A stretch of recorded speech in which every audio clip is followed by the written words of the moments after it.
So magandang araw kabola. Sa video na ito pag-uusapan natin ang pinaka-umiinit pa rin po na diskusyon ngayon related po kay Kevin Kiambao kabola. At pag-uusapan din natin yung isa nakita natin na trade rumor po na kumakalat kabola dito po sa PBA Universe. So hindi pa nakasubscribe, pakipindot naman po yung subscription button. So unahin na nga natin. So mainit Kevin Kiambao to New York Knicks kabola. Yan po yung pinag-uusapan ngayon ng halos lahat po ng mga Pinoy basketball fans, di ba?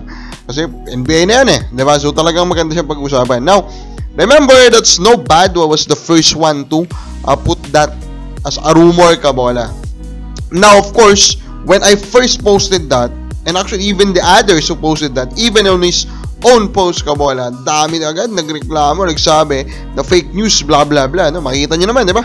Sa mga comments po nila kabola sa post po natin, puro fake news daw, and etc. Kasi ganyan na kayong bansag agad basta galing kay Snow Badwa, fake news and etc. Which is actually very very funny kabola, di ba? Very very funny kasi sobrang taas ng hit rate po ng mga rumor na nilalabas si Snow Badwa, di ba?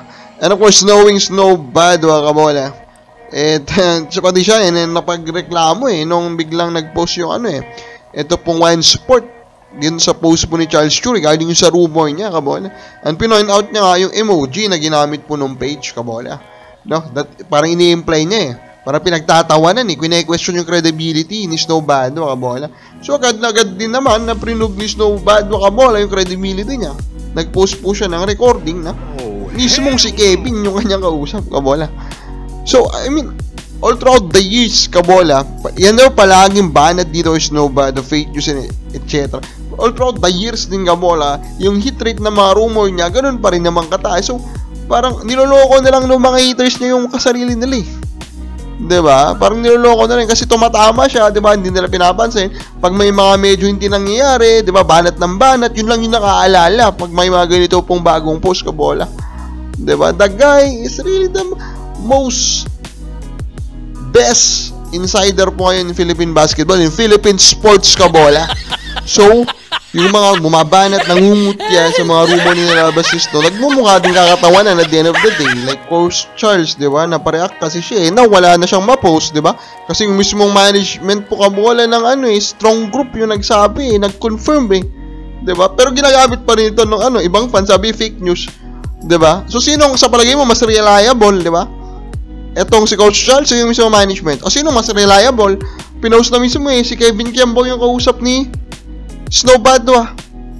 Pero wala, ayaw niyong tanggapin kabola that Snow Badwa, yes, of course, yung style niya minsan hindi siya katanggap-tanggap, masasaktan ka talaga kapag hindi po mahaba yung PC mo kabola, pero overall the guy is good in doing his job. Pero wala ganyan talaga ang Pinoy kasi mas madaling maging isang talangka kabola kaysa ma-appreciate po yung work ng isang tao na tulad ng ginagawa po ni Snow Badwa kabola. Now, speaking of rumors, di ba? May nilabas tayo dito kasi po nag-suggest tayo ng trade. Hindi naman natin akalain kabola, isa-suggest natin trade. Kukunin po ng ibang pages, di ba? And we'll now post it as a rumor. Of course, we also use that as our tag in a way, di ba? It's PBA trade rumors, di ba?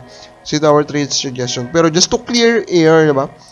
Baka kasi mas malalo pang miscommunicate po. We are just suggesting that if you read po the article kung saan una namin nilabas yan, it was just a suggestion kabola coming from us as the best possible po na deal for TNT, Blackwater and NLEX if they want to do a Robert Bolick to TNT deal kabola, diba? So gusto lang natin po yan nabigyan po ng linaw kabola. And then of course, before we end, usapang comments muna tayo. John David Gulapa, sabi niya, kumuha na lang NLEX sa free agency, kunan nila sina McCarthy and Yusef Ta. I think those two should still be playing the PBA, so I agree with this. Calvin Torres, NLEX need big man, lack of big man sila currently. No way, yes, diba? Walang kasama si Brandon Roser. And then Lugi conversion, sabi ni John David Gulapa. So, ikaw baka ba sa palagay mo?